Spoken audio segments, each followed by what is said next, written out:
Crime in the night. The truth is being hidden. The night is drizzling.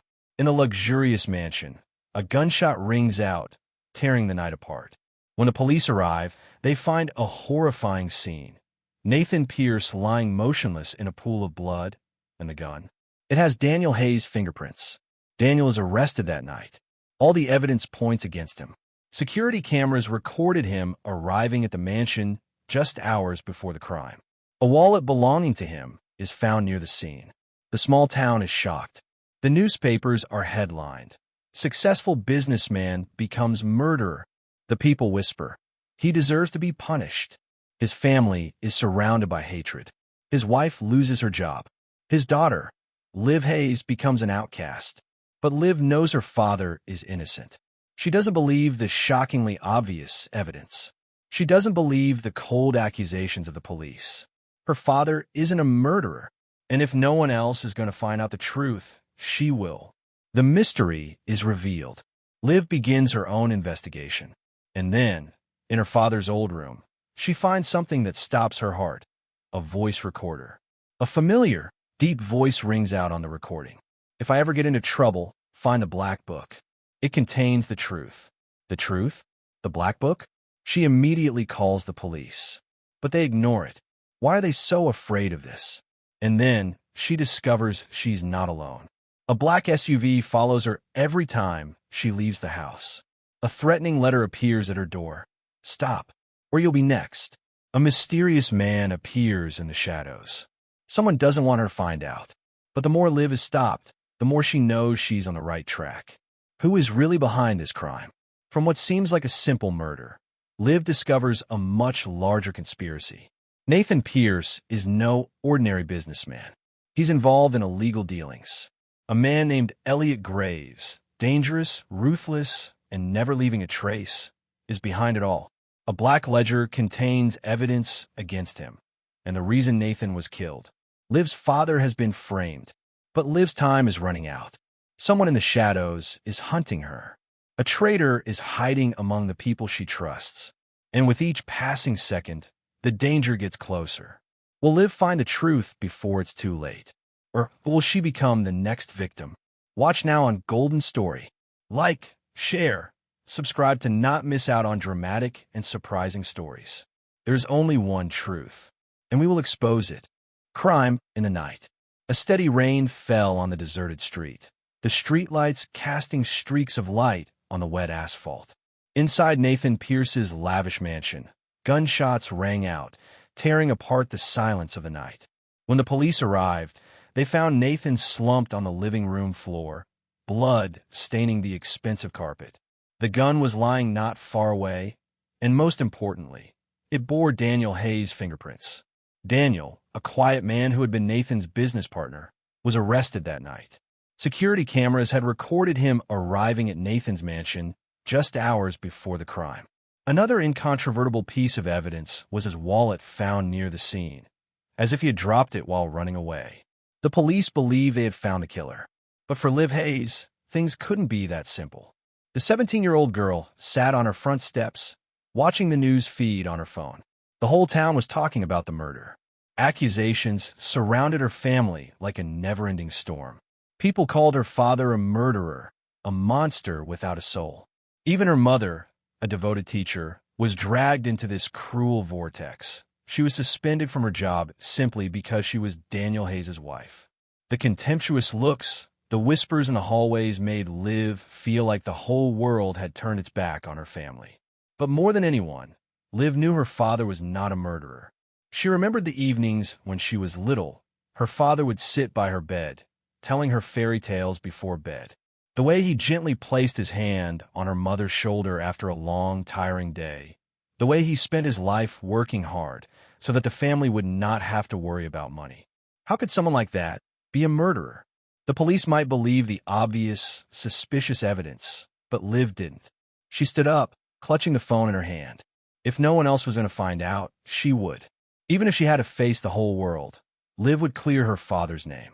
The first clue. Liv sat quietly in her father's bedroom, the sunset streaming through the windows, painting the room a pale orange. She had been there for hours, quietly packing away her things, not just to find some peace in the chaos, but also in the vague hope that she might find something that would prove her father's innocence.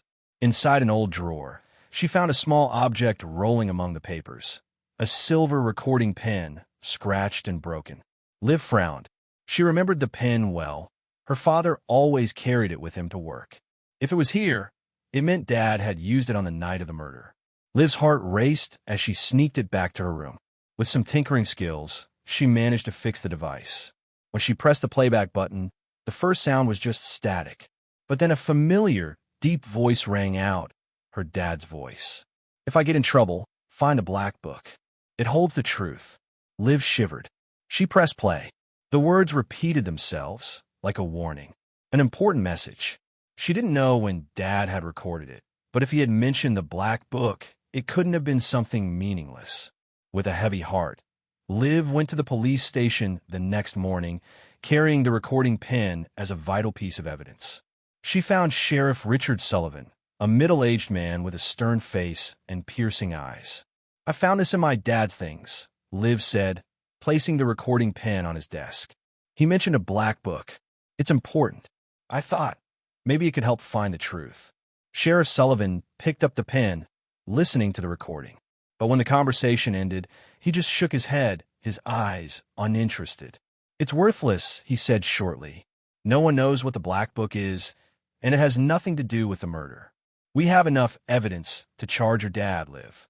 She felt a surge of anger in her chest. "You haven't even tried to find it. The evidence isn't in some mysterious book.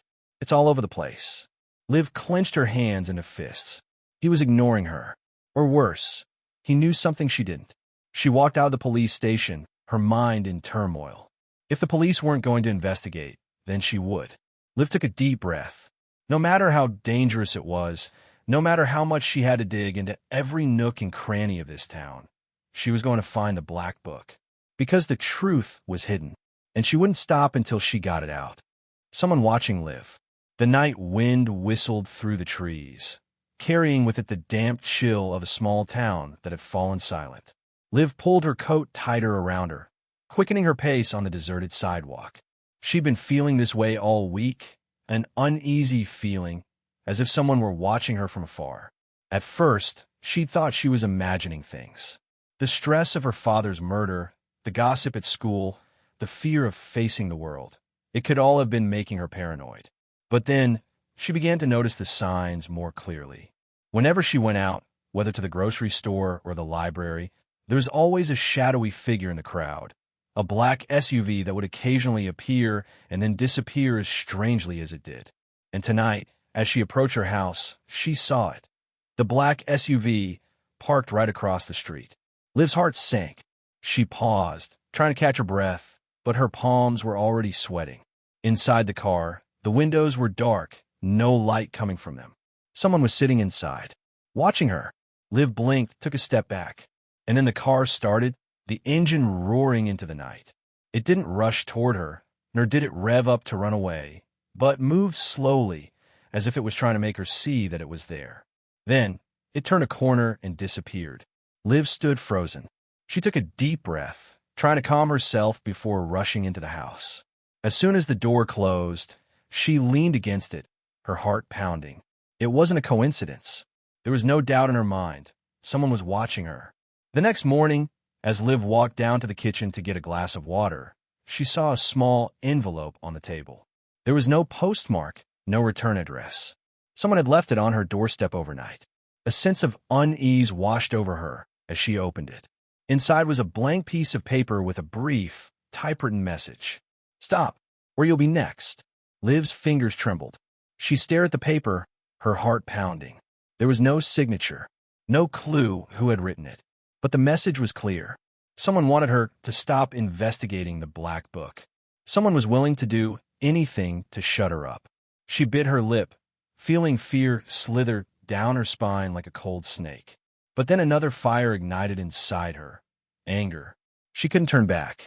Her father was still sitting in jail, accused of a crime she believed he didn't commit. And now, someone was threatening her to keep the truth from her, which only proved she was on the right track. Liv clenched the piece of paper in her hand. She wouldn't stop. Whoever it was, she would find out. The hidden traitor. Liv sat in the town library, the dim light reflecting off her laptop screen. Before her was a copy of the files on Nathan Pierce's murder, obtained from an unofficial source. A young cop who'd secretly sent them to her after she'd begged. Her eyes fell on an unusual detail. Some of the files had been deleted.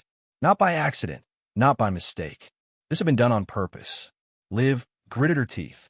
Someone in the police department was deliberately trying to obstruct the investigation. The security camera footage from the night of the murder? Gone. The neighbor's account of hearing an argument before the gunshots? Gone from the official record. Even the records of Nathan's phone calls in the last week before his death had been deleted. Someone within the police department was hiding something. But who? I suspected it from the start, Joe, Carter mumbled, tapping his fingers on the table. Joe was an old friend of Liv's father's, a veteran investigative reporter who had quit because he had too many enemies. He was the only person Liv could trust right now. Why are the police covering this up? Liv asked, trying to stay calm. Joe sighed. There are two possibilities. One is that they're protecting someone. Two is that someone has bribed them. Liv looked at him, anger rising in her chest. Either way, someone is trying to frame your dad. Joe nodded, then pushed a stack of documents toward her. I did some research on Nathan Pierce. There's something interesting in his financial records. Liv took the folder, flipping through the pages. And then she saw it. $200,000. Nathan Pierce had withdrawn that exact amount from his account just days before he was murdered. It was transferred to an anonymous account, Joe said. But I tracked it down. The account holder is linked to a familiar name. Liv looked up. Joe said the name slowly. Elliot Graves. A chill ran down Liv's spine. Elliot Graves was no ordinary man. He was a notorious figure in the underworld, a shady businessman with a long history of questionable financial dealings. He had power, money, and connections that no ordinary person could ever hope to reach. She looked at the number on the document. $200,000. Why would Nathan transfer that much money to Graves just before he was murdered?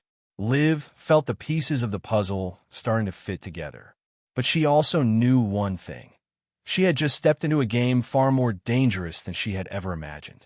The Black Notebook and Room 507. A light rain fell on the empty streets, the dim light of streetlights casting a wet shadow on the ground. Liv pulled up her hood and hid behind the brick wall of an old coffee shop, watching two men talking in the alley behind them. She didn't know who they were, but one of them had just mentioned room 507. Graves wants it gone, one of the men said in a low voice. We can't let that thing fall into anyone else's hands. Liv held her breath. That thing was definitely the Black Notebook. Her heart beat faster as she heard the last words before they left. Room 507. The Whitmore Hotel. Deal with it tonight. She knew she didn't have time. The Whitmore Hotel sat on the edge of town, an old building, once a place of luxury, but now a ghost of its past. The walls were patchy, the hallway carpets faded. The air smelled of mold and old cigarette smoke. Liv crept up to the 5th floor, her steps light as a feather. Only a few rooms were still lit down the long hallway. The number 507 appeared before her. The door was locked, but Liv had been prepared. A hairpin and a little patience were all it took to swing the door open with a soft click. The room was dark.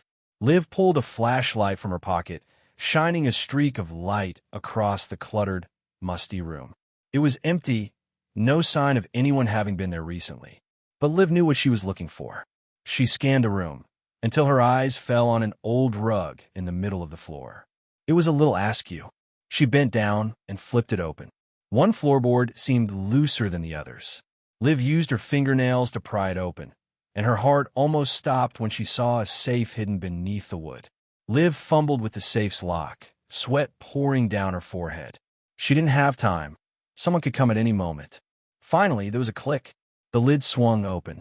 Inside, there was only one thing. An old black notebook, its leather cover worn, its pages covered in dense handwriting. Liv flipped through the pages. She couldn't believe her eyes. Elliot Graves' name was everywhere. Illegal transactions, mysterious cash sums, shady relationships. Nathan Pierce had written it all down. Liv knew right then that this was what had gotten Nathan killed. Her father had been framed to cover up the truth. But before she could react, a sound came from the hallway. Footsteps. She was no longer alone in this room. Someone knew she had found the black book, and they weren't going to let her go easily. The hard escape. Footsteps echoed behind her, pounding the old hallway of the Whitmore Hotel. Liv clutched the black notebook in her hand, her heart pounding in her chest. She didn't dare turn around. She only knew that if she slowed down for a second, the person behind her would catch her. She dashed down the stairs, taking them two at a time. When she reached the ground floor, a deep voice called out behind her. "Stop, kid." Liv didn't stop. She pushed open the emergency door and ran into the alley behind the hotel. It was dark, the drizzle making the road slippery, but she kept running, her feet splashing in puddles. Footsteps followed close behind. The man was faster than her. Liv turned into a side street, her breath ragged. She had to find a hiding place now. An old warehouse appeared in the darkness. She didn't think twice, but rushed inside, slamming the door behind her. In the darkness of the warehouse, Liv pressed herself into a corner, her hands shaking as she held the black notebook. She could hear footsteps outside, slow, steady. The man was looking for her. The smell of oil and rotten wood filled her nostrils, but Liv didn't dare move. She held her breath as the door creaked open. He was inside. Liv felt the seconds tick by, as if time were suffocating her. Suddenly, a strong hand grabbed her arm.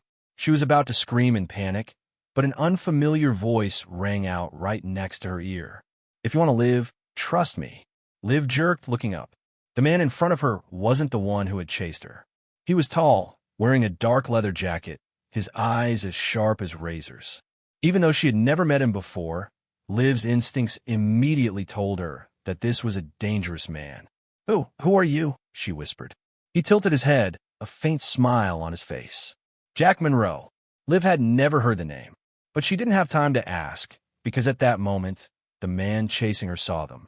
"Hold still." Liv felt Jack sigh softly, as if he didn't think the situation was worth worrying about. Then he drew his gun. "Liv Frusa." There was a pop, not a loud bang, but a short, clean sound. The man collapsed to the floor before he could pull the trigger. Liv couldn't believe her eyes. Jack tucked the pistol into his jacket, then turned back to her, his eyes expressionless. "Come on, kid. You just made yourself a target for some very dangerous people." Liv stepped back, still not quite trusting him. Jack smiled, as if reading her mind. "I'm not a good person, but tonight, I'm the only one who can keep you alive." Liv looked down at the black notebook in her hands. She had no choice. Swallowing, she nodded. Jack Monroe might be a killer. He might not be on her side. But right now, he was her only chance to escape this nightmare. The horror. The car sped through the night, streetlights flickering through the windows. Liv sat in the passenger seat, her hands clasped tightly around the black notebook in her lap. She still didn't trust Jack Monroe completely, but at the moment, he was the only one who could help her escape the Whitmore without being killed. That didn't mean he was on her side. Jack drove with one hand, the other resting loosely on his thigh, as if he didn't care that he'd just killed a man less than 10 minutes ago. His eyes remained calm, but when he spoke, his voice was razor sharp. "Girl, do you know what you've gotten yourself into?" "All I know is that my father isn't a murderer." Jack chuckled. "Of course not. Daniel Hayes didn't kill Nathan Pierce. But that doesn't mean he's innocent." She held her breath. "What do you mean?" Jack glanced at her, then replied casually. "Daniel Hayes knows too much. That's why he was framed." Liv felt her stomach twist. Jack led her into an abandoned warehouse on the outskirts of town, where he made sure no one was watching them.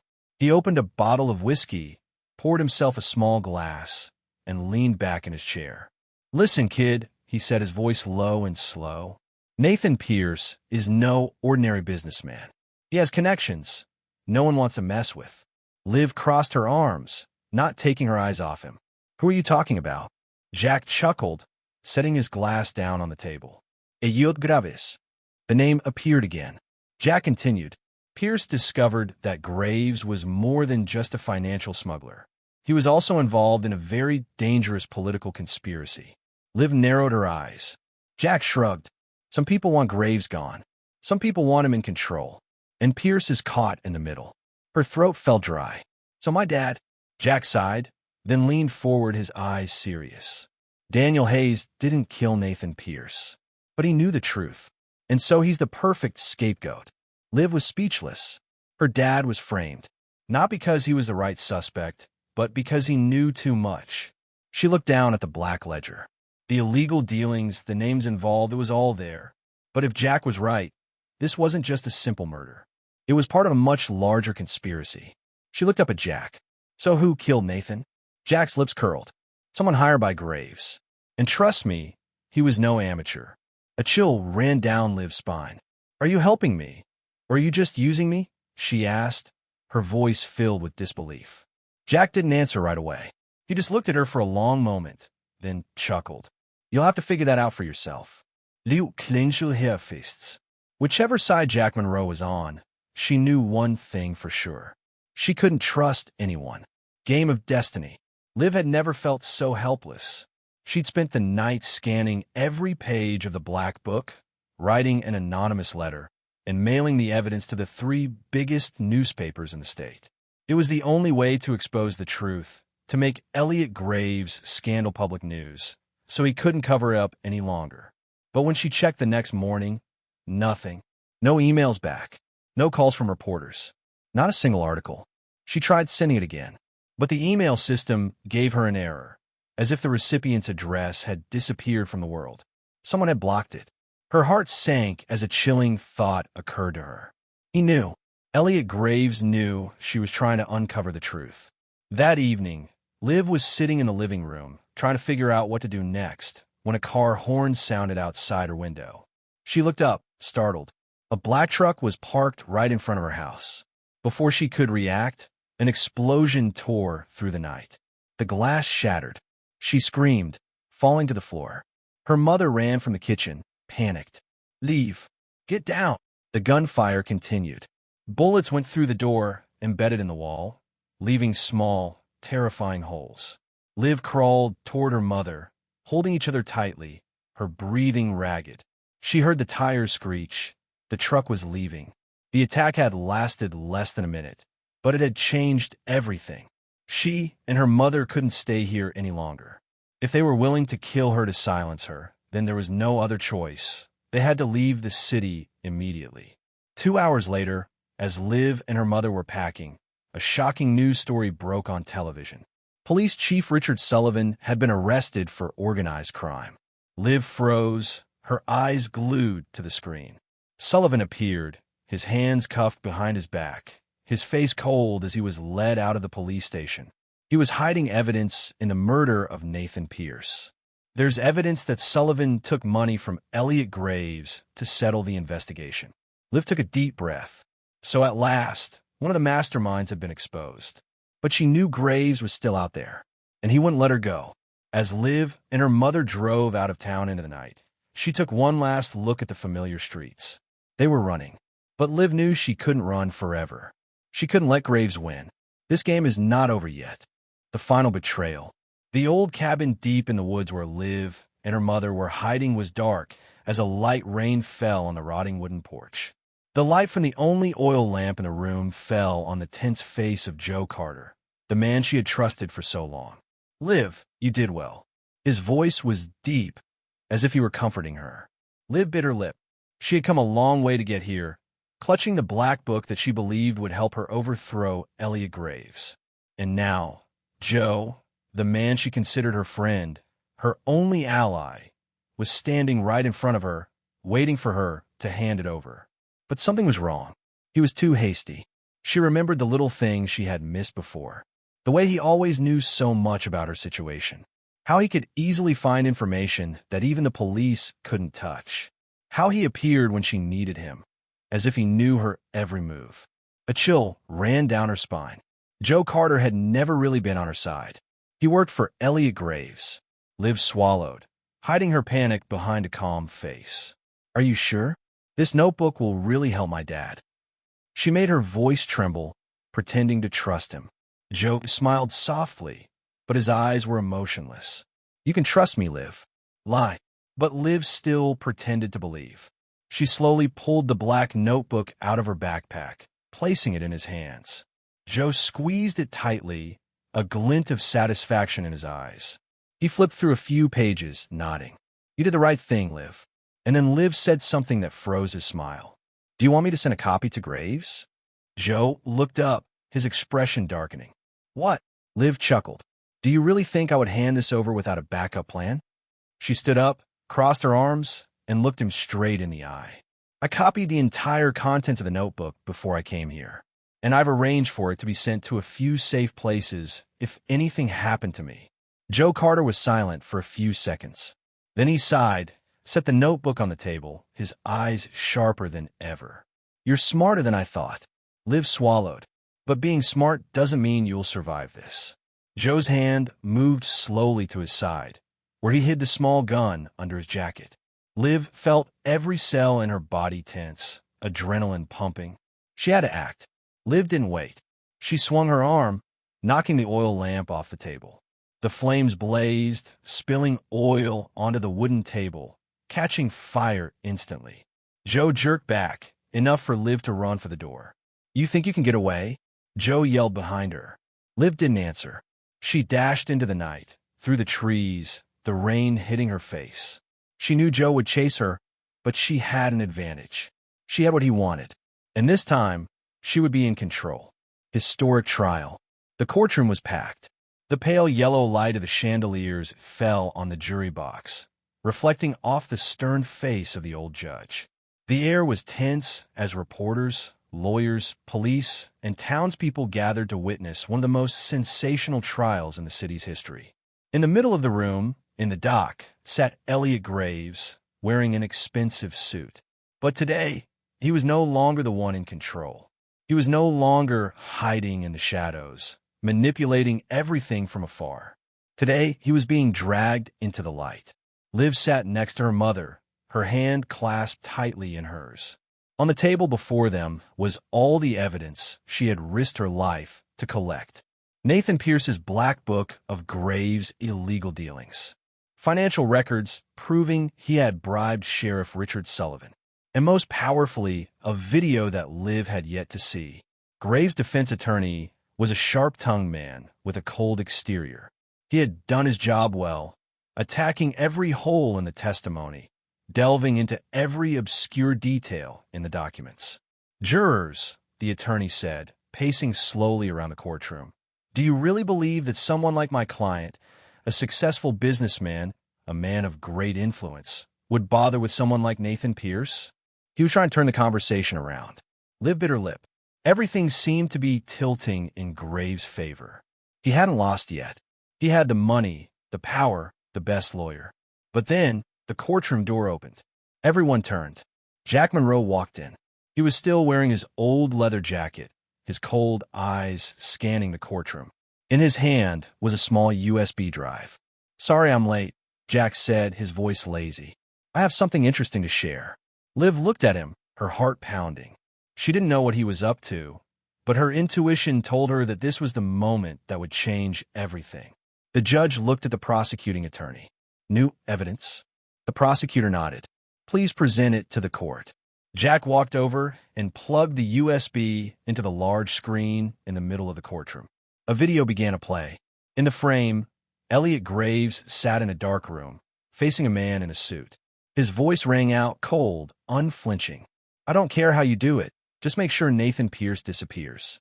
And make sure no one finds me." The room fell into deadly silence. Elliot Graves' face paled. A minute ago, he had been confident he could get away with it. Now, there was no going back. The jury exchanged glances. The prosecutor gave a small smile. "Your Honor, I think the evidence is overwhelming." The trial lasted a few more hours, but the outcome was no longer in Graves' hands. The verdict was announced. Elliot Graves was sentenced to life in prison. A round of applause erupted from the audience. Liv sat there, her breath catching as she watched the police handcuff Graves and drag him out of the courtroom. He turned, his eyes meeting Liv's. For a moment, she saw anger, hatred, and a silent threat in those eyes. But then, he disappeared through the door. And Liv knew The nightmare was finally over. A few days later, Liv stood outside the state prison, looking through the iron fence. Her father, Daniel Hayes, walked out the front gate. The sky was bluer than usual today. He saw her and smiled. Liv rushed over and hugged her father. Finally, the truth had won. Finally, her family had been vindicated. The wind cut through her skin as Liv stood on the balcony, looking out at the twinkling lights of the city. Ever since Graves had been convicted, her life had seemed to be back on track. But she knew, deep down, that it wasn't over. Jack Monroe had disappeared right after the trial. Not a trace, not a word of goodbye. Liv had tried to find him, calling his old number, going back to the warehouse where they'd met, even asking around town. But no one knew who Jack really was. He was like a ghost, coming and going as he pleased. And that made her more uneasy than ever. One morning, as Liv went to the kitchen to get a cup of coffee, her mother held up a white envelope, no return address. This arrived this morning. Liv took it, a bad feeling creeping up her spine. She tore it open. Inside was a single sheet of paper with a cold, typewritten message. You won this battle, but you started a much bigger war. Her heart sank. Someone was still out there. Graves might have been caught, but his power wasn't gone after a trial. He had allies. He had henchmen. He had people who wanted to continue his work. Liv clutched the paper in her hand. Part of her wanted to throw it all away, to go back to her normal life, to forget this nightmare. But another part knew that this war was only just beginning. 2 months after the historic trial, Liv and her mother officially founded the Justice Seekers, a small group dedicated to helping the wrongly convicted, the victims of a justice system rife with injustice. They received more support than she could have ever expected. The press hailed them as heroes, warriors in search of justice. People came to them, begging for help, and new cases began to come to light. Their lives seemed to stabilize. But Liv couldn't shake the strange feeling in her heart. Something wasn't right. That night, Liv sat alone in the small office of the organization, flipping through new files when her phone rang. An unknown number. She hesitated for a few seconds before picking up. Hello. At first, there was only a soft breathing. Then a low, mysterious voice said, I know the real truth about your father. Liv's heart sank. Who is it? The person on the other end paused for a moment, as if considering an answer. You believe Daniel Hayes is innocent, but would you bet your life on it? Liv sat up straight, her hand tightening on the phone. What do you mean? The voice chuckled. Come see me if you dare. Then the call went dead. Liv sat still, her heart pounding. She stared at the phone screen, thoughts swirling in her mind. The truth about her father? Was Daniel Hayes really innocent? Or was Graves just part of a larger story, one she didn't fully understand? Liv felt her breathing become heavier. She thought it was over, but maybe this was just the beginning.